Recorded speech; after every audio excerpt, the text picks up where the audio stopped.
Good morning. Hopefully you can hear me on the YouTube side.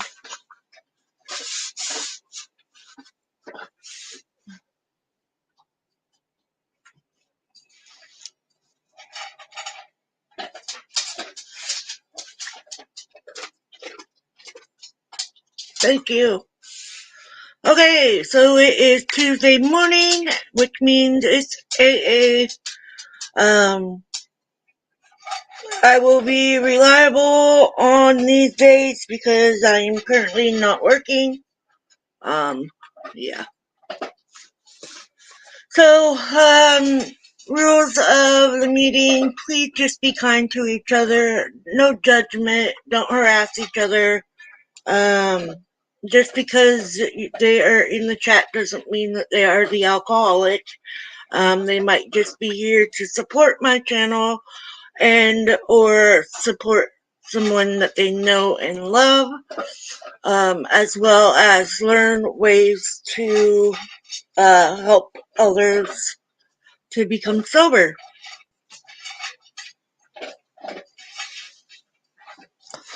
Oh, and to start the meeting, my name is Sandra and I'm an alcoholic. We're going to go ahead and go to the Serenity Prayer, and then I will read the steps, and then get into the big book. We are on Winner Takes All on 375, and story 12. In the big book, the fourth edition is the one that I have, so if you have a different one, it might be on a different page. That is why I put in the description the page number and the story, so that way if you don't have the fourth edition, then you can check the book and see which edition you have.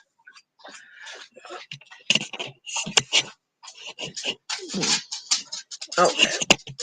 Oops, sorry, Facebook. I knocked you over. The dog is going to come up here and make a mess of everything. Here in a minute, I bet. That's just what he does. Alright, that's good. Hopefully you all can hear me over here on Facebook. I have my headphones through the phone, so that way it's better for the phone. And the laptop, it has the mic thing right there, so that will be fine. Okay, let's say the Serenity Prayer and get the meeting going.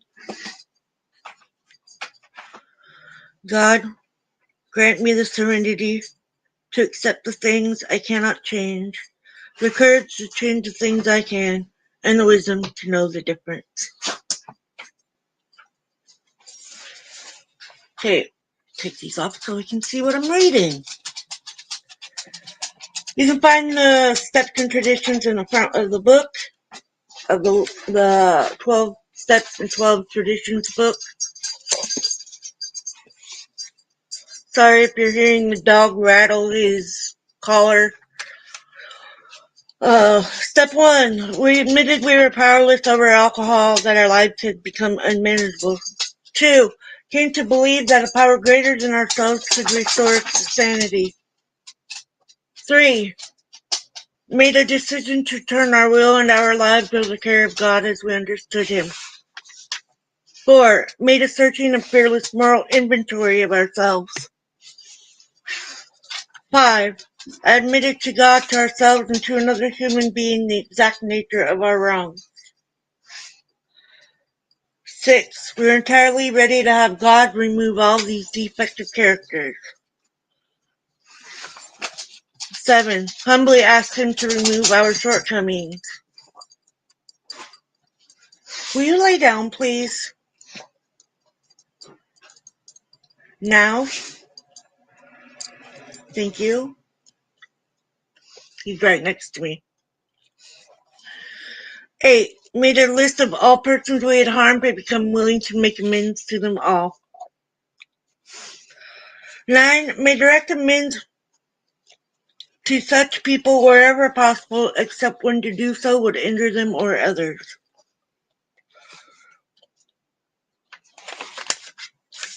10. Continue to take personal inventory of ourselves and promptly admit it. 11. Sought through prayer and meditation to improve our conscious contact with God as we understood Him, praying only for knowledge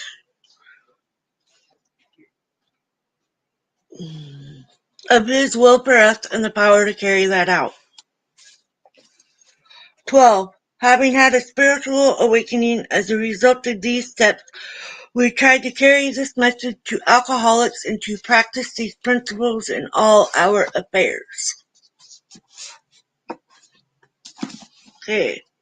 And in the big book, the story is the winner takes all.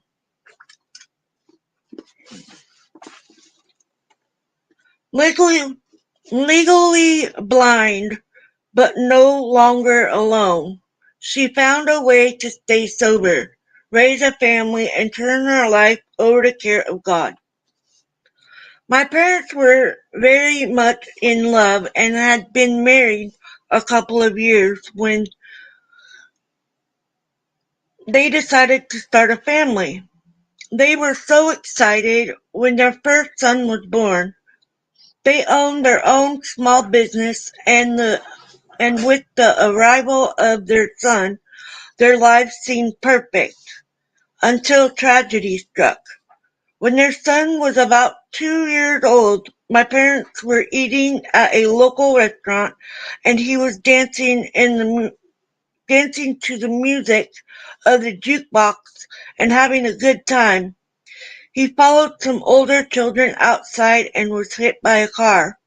My parents carried him in an ambulance to a hospital 30 miles away, where he was pronounced dead on arrival.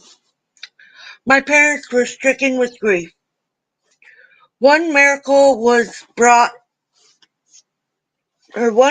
that brought them some joy in the midst of all the pain was that Mom found out she was pregnant. When this little girl was born, she brought them great joy. She did not take the place of her brother, but in her own right, she did bring them joy. They tried again to have another little boy, but they had me instead. Not only was I a girl, but I was also born legally blind. A year or so later, they finally did get the boy they wanted, and there was a big party to celebrate his birth.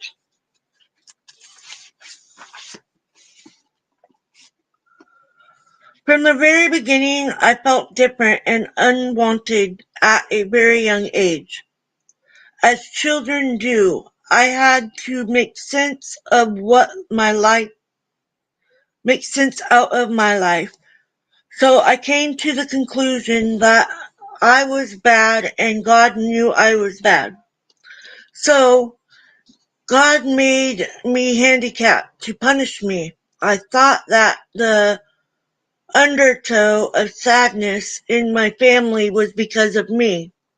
Later, I realized that a part of it might have been due to my handicap, but there was still a lot of grieving going on.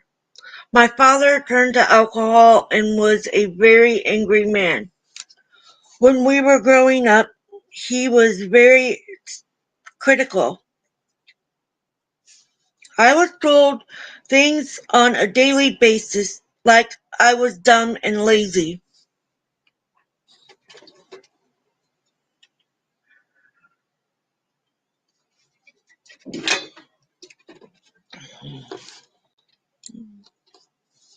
When I started school, I truly realized how different I was from other children. Children were very cruel and made fun of me. I could tell you many stories of times I was treated badly, and although the stories would be different, the feeling was always the same. I was not good enough, and I hurt. Special education was mostly for the mentally retarded, so I did not get much support from my teachers. Though there were two teachers who made a difference in my life. One was a third grade teacher who got me large print books. It felt so good that someone understood I had a problem. But that was overruled by the embarrassment I felt trying to carry those big books around. The other teacher was a freshman high school teacher who flunked me. It was as if I heard her say, "You can do better." All the other teachers just let me pass, whether I knew the material or not. When I got out of high school, I felt as if I had gotten out of some kind of prison. I graduated 150th out of a class of 152. I felt that I was dumb. It was during my high school years that I discovered alcohol and my problems were over. Now I was pretty and smart. For the first time, I felt as if I fit in. I still could not see. Oh well, no big deal. I felt good. I got married and had two children. I married a man who was not or could not be honest. For several years after we were married, I did not drink. My sister went through a divorce and moved to the town I was living in. To be a good sister, I went out with her, for she knew no one in the town. We went to a country western place that had a beer bus. You just paid a certain amount to get in, and you could drink all you wanted to drink. I thought I had arrived in heaven. We did this several times a week. And then she started meeting people and started dating. Well, I couldn't drive, so I started drinking more and more at home. Several years later, alcohol had control over my life. I had a t-shirt that I just loved. It said I used to hate myself in the morning. Now I sleep till noon. That described my feelings totally. When my daughter had to go to the hospital, I stayed sober for the 5 days she was there and told myself that I had licked the alcohol problem. On the way home from the hospital, I got drunk again. I cannot tell you the number of times I tried to stop on my own. My son would look at me and say, "Mom, Why do you have to drink so much? He was about 11 years old at the time. So one night I got on my knees and said, God, change me or let me die. It was at this point in my life that I called Alcoholics Anonymous and asked for help. They sent two ladies over they sent two ladies over to my house. They sat with me and I told them that I drank because my marriage was bad. One of the ladies held my hand and said, that is not why you drink. I told them I drank because I was part German. She patted my hand and said, no, that's not why you drink. Then I told them I drank because I was legally blind. They said, no, that's not why you drink.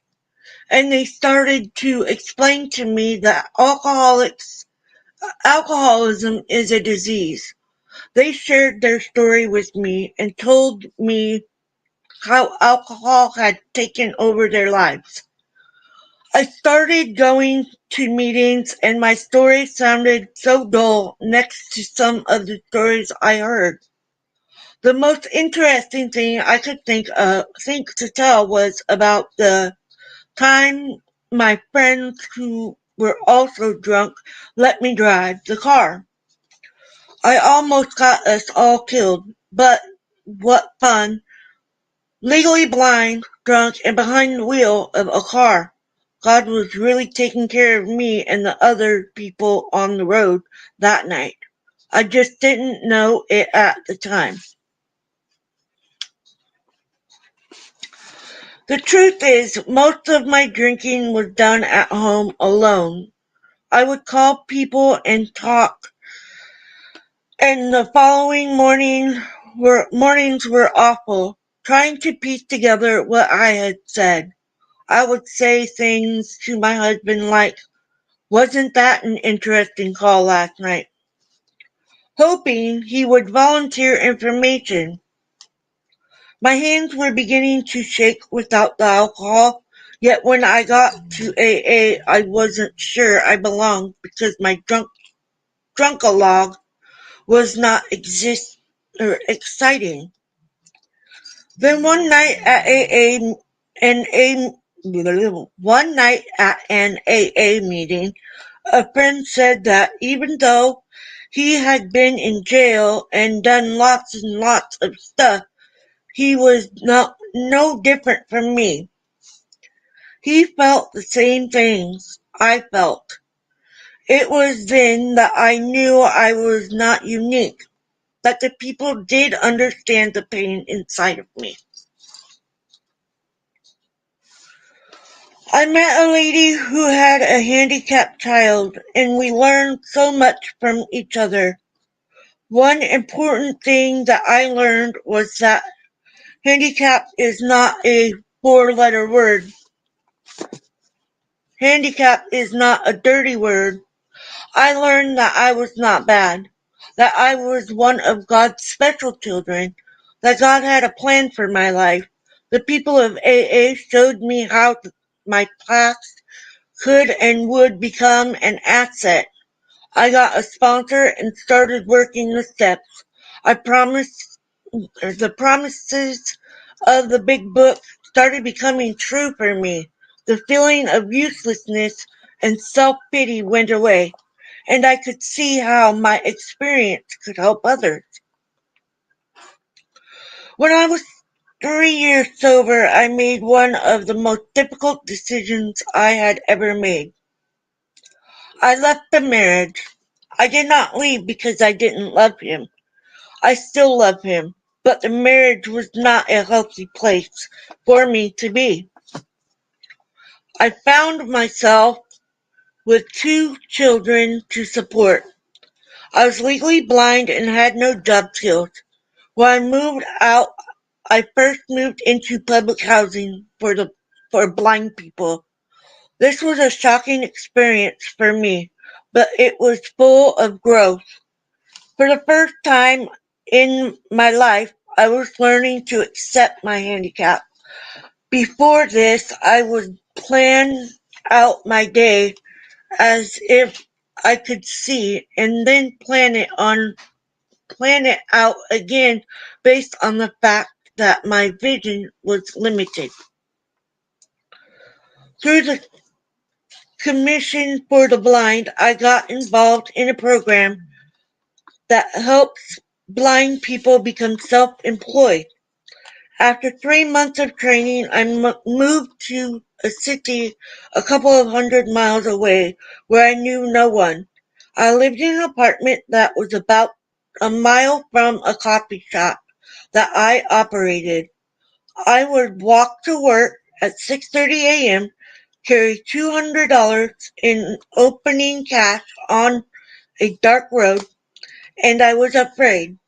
I had two people working for me, and on my second day, one of them did not show up. I had never run a business before, and my months of training just didn't seem enough. It was a hard time for me. A lady from a major food company came by to take my grocery order, and I didn't have a clue how much coffee, bacon, or hamburger meat I needed. I shared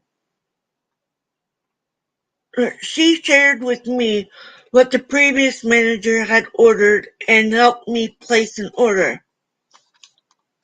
God only knows how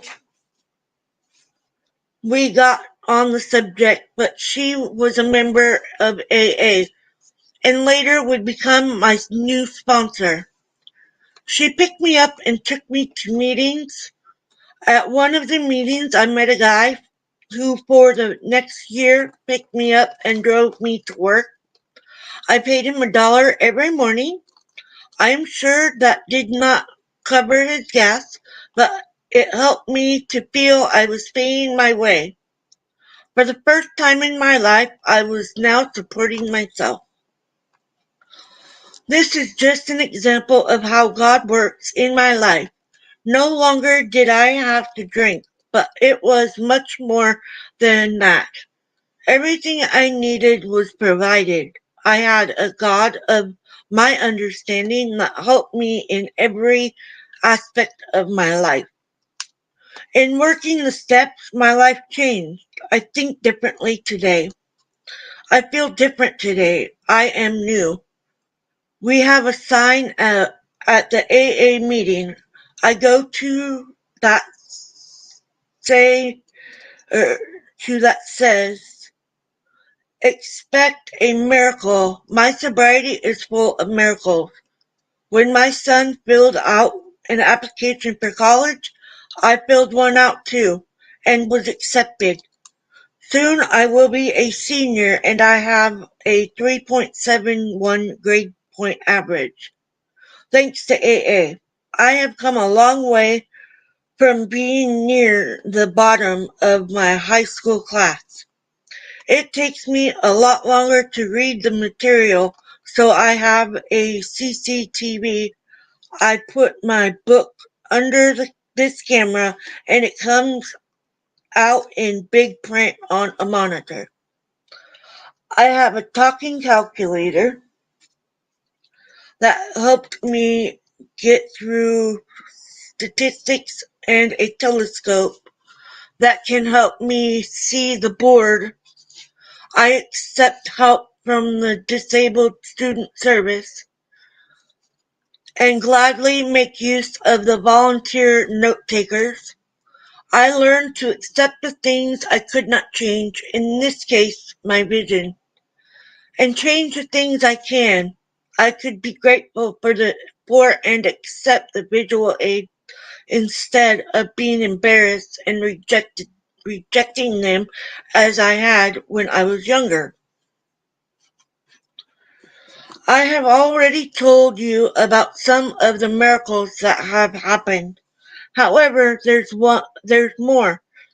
I want to tell you how I feel inside.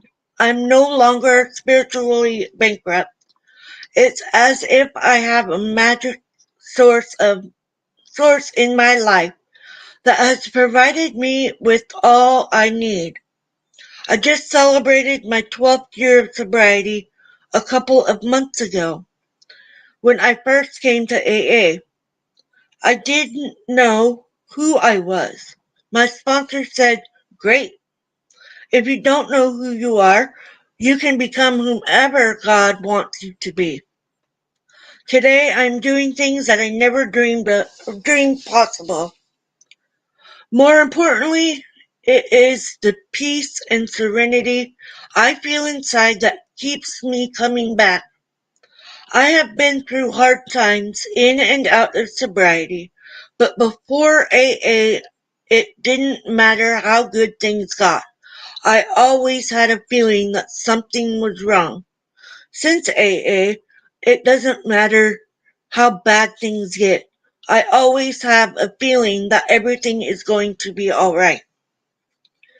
In working the 12th step, my life and my old ways of thinking have changed. I have no control over some of the things that happen in my life, but with help of God, I can now choose how I will respond.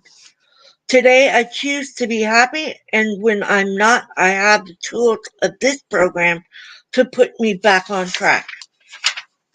And that's the end of that one.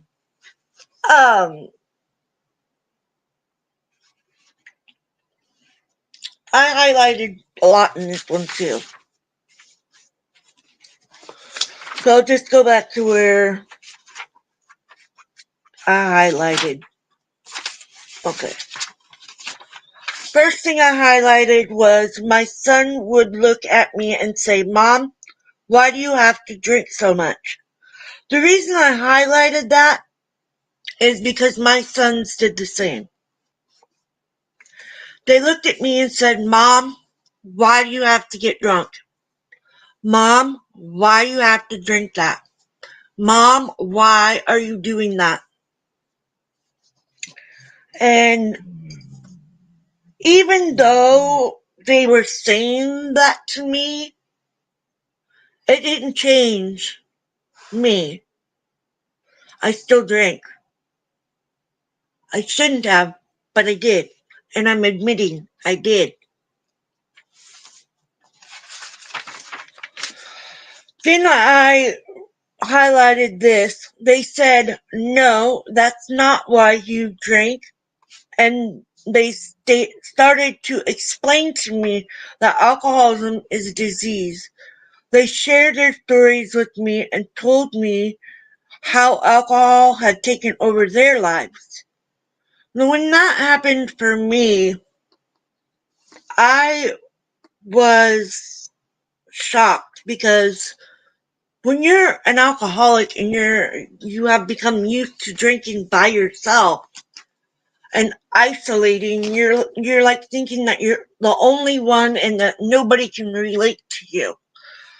Um, so like you could tell that your friends weren't drinking every day, your family members weren't drinking every day, and so you become embarrassed by your drinking. And then the truth is most of my drinking was done at home alone.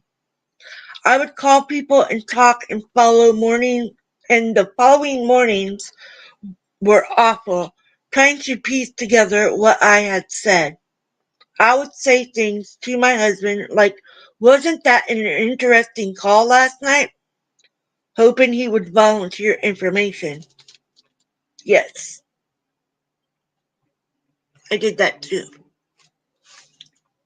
There's a lot that I did. Um, so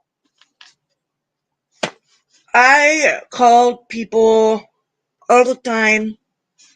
I don't remember everything that I said to them, nor did I want to know because I didn't want it to be more embarrassing for myself. So, but of course, when I found AA, I learned that I was not alone. And then this part. I met a lady who had a handicapped child, and we learned so much from each other. One important thing that I learned was that handicap is not a four-letter word. Handicap is not a dirty word. I learned that I was not bad, that I was one of God's special children, that God had a plan for my life. The people of AA showed me how my path could and would become an asset. I got a sponsor and started working the steps. The promises of the big book started coming true for me. The feeling of uselessness and self-pity went away, and I could see how my experiences could help others. I highlighted that because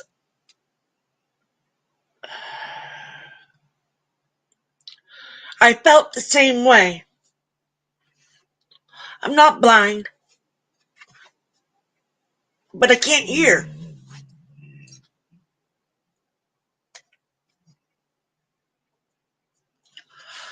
I got made fun of because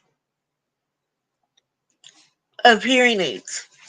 Something to help me be able to learn and hear things. And I got them when I was 7. And so I grew up from 7 to my first year in high school being made fun of. Um, Even one of my stepsisters made fun of me all the time. To the point where she threw my hearing aids in the bathtub full of water and ruined them. So, um, I can feel that because I did get made fun of. I did drop out of school. Um, I did finally get my high school diploma when I was in my 30s. And hello, everybody. Thank you for coming in. Um, so yeah, my friend Brenda can vouch. I got made fun of a lot because of my hearing aids, and it made her mad. But so yeah, being an alcoholic and having those things, being made fun of, it stuck with me and it has always stuck with me. But having AA has made it to where I don't care about what people think of me, as in my looks, my speech. I'm not perfect. I'm not trying to be perfect. But what I am doing is sharing that this works and it has helped me a lot. I miss you too. I really miss you too. Um, but my sobriety has become the main focus of my life. And then it says, expect a miracle. My sobriety is full of miracles. And it truly has been. I am 9 years and 1 month sober. And it truly has been full of miracles. One miracle, my oldest son graduated high school. He got his GED. I was sober for that. I got to watch that. Number 2, my youngest son got his high school diploma. I only have 2 sons. Got his high school diploma through Job Corps. Got training courses from Job Corps. He graduated. I was sober for that. My goddaughter was born. I was sober for that, and I've never drank in front of her, and I never will. She'll never see me drunk. Ever. And that is one of the miracles for me, is that I'm not drinking. I don't feel I have to wake up and get a drink. And then I learned to accept the things I could not change. In this case, my vision. In this case, my hearing. And change the things I can. I could be grateful for and accept the visual aids instead of being embarrassed and rejecting them as I had when I was younger. I have done that. Just a second.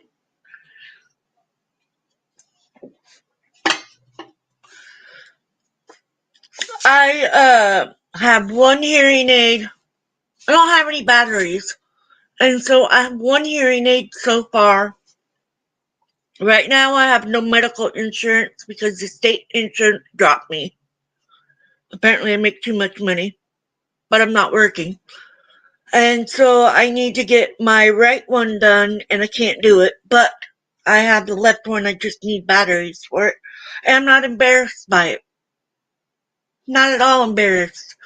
Because I've learned that it is something to make it better for me, and I am not going to let someone else's thoughts or rudeness affect me to where I'm not going to take the steps I need to take so I can hear. So that's one way it's helped. Is I do accept the help with being able to hear.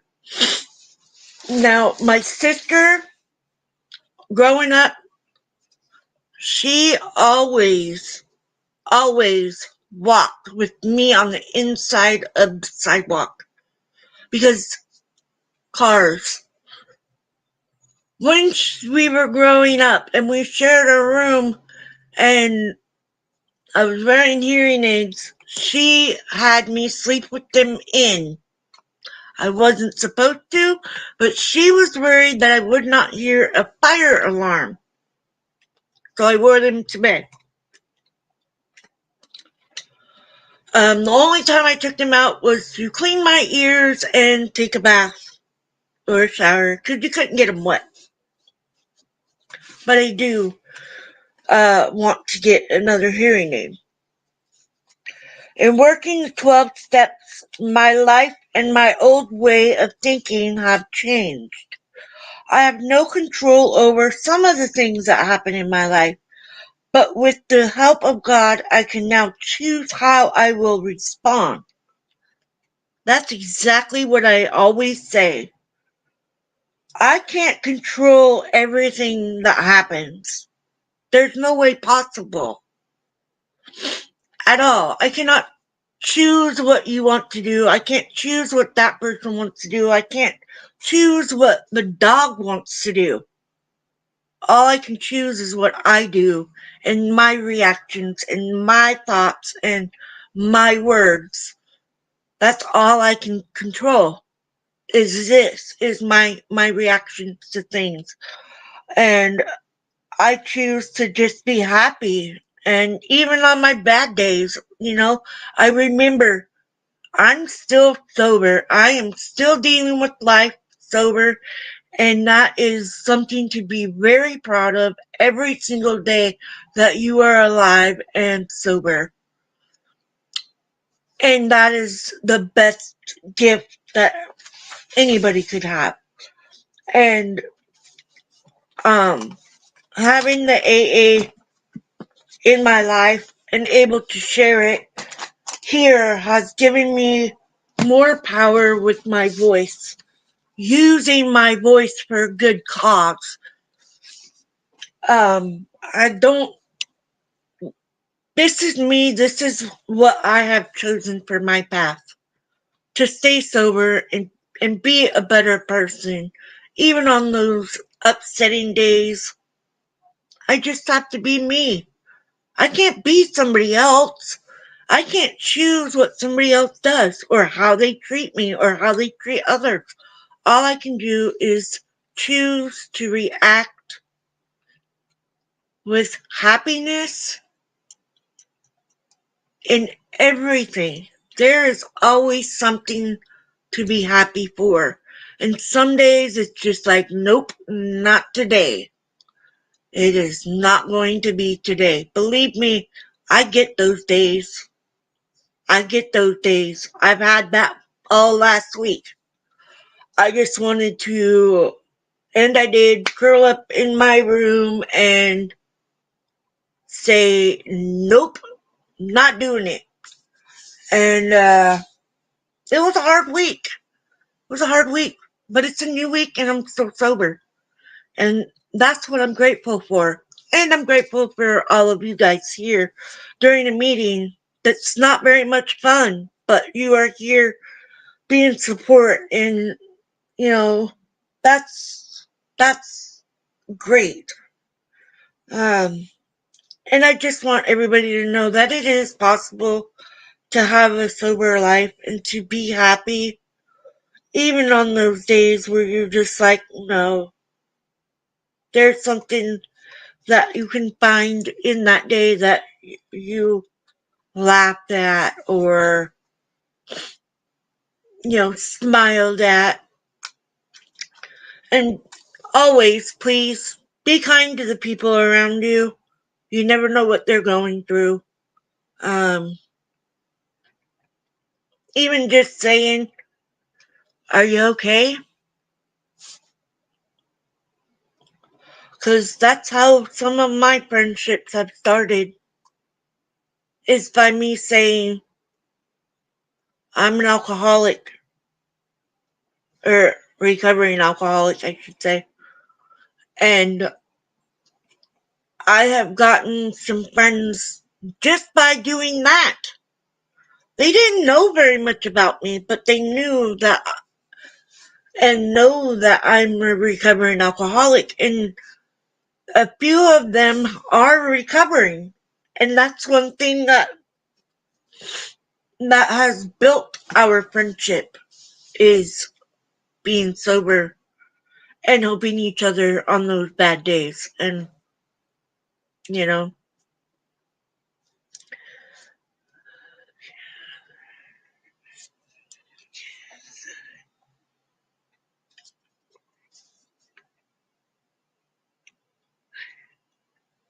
yeah, it is a shame when they do that. They keep making fun of people after they're not children. It is. It truly is sad. But we gotta go past it no matter what. We can't let that get us down and make us go back to where we were. And with AA, it's taught me how to deal with that situation. And I just walk away. It's not worth getting mad at. You can say what you want. I can't change what you're saying. I can't change your thoughts. All I can do is react how I feel necessary. And usually that's walking away. And I always have my exit plan. Always, no matter where I'm at, I will walk away. And everybody knows that. And, they support me in that. And without the support, I don't know where I would be. Without the two sponsors I have, I probably would not be this far in sobriety. And without AA, I know I wouldn't be here. And so with AA, it works. I didn't think I could get this far. But if I can, I know you can. And if you're the newcomer, please keep coming back. Because I'm proof it works. Because I've worked it. And I work it every single day. In everything.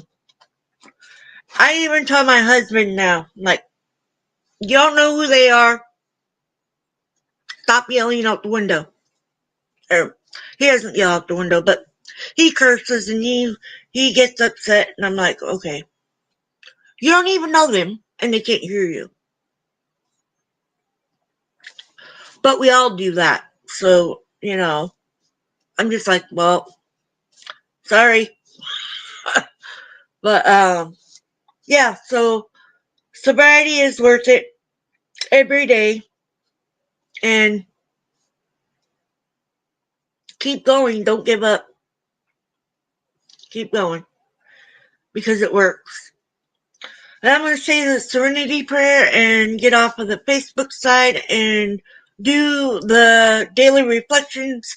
Facebook, I do post the daily reflection on my page on Facebook, so please feel free to read it and leave a comment if you'd like. If you have a question about sobriety and you're on my friends list and been there for quite a while, go ahead and hit me up. What we say in personal messages stay personal. So with that, let's say the Serenity Prayer and you guys have a wonderful day. I love you guys so much. God, grant me the serenity to accept the things I cannot change, the courage to change the things I can, and the wisdom to know the difference. Keep coming back. It works if you work it. Love you guys on Facebook.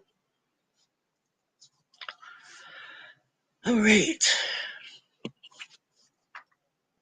I'll post it for 30 days. Okay, let's get out of Facebook. Go over here to daily reflections. Update it.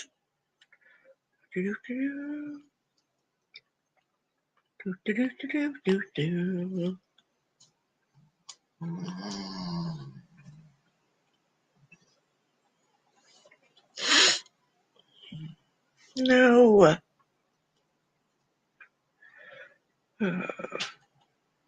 Okay, here we go. A common solution. The tremendous fact for every one of us is that we have discovered a common solution. We have a way out on which we can absolutely agree, and upon which we can join in brotherly and sisterly and harmoniously action. This is the great news this book carries to those who suffer from alcoholism. That's Alcoholics Anonymous, page 117 or page 17. The most far-reaching 12-step book was the publication of our big book, Alcoholics Anonymous. Few can equal that book for carrying the message. My idea is to get out of myself and simply do what I can. Even if I haven't been asked to sponsor and my phone rarely rings, I'm still able to do 12-step work. I get involved in brotherly, sisterly, and harmoniously action. At meetings, I show up early to greet people and to help set up and to share my experience, strength, and hope. I also do what I can with service work. My higher power gives me exactly what he wants me to do at any given point in my recovery, and if I let him, my willingness will bring 12-step work automatically.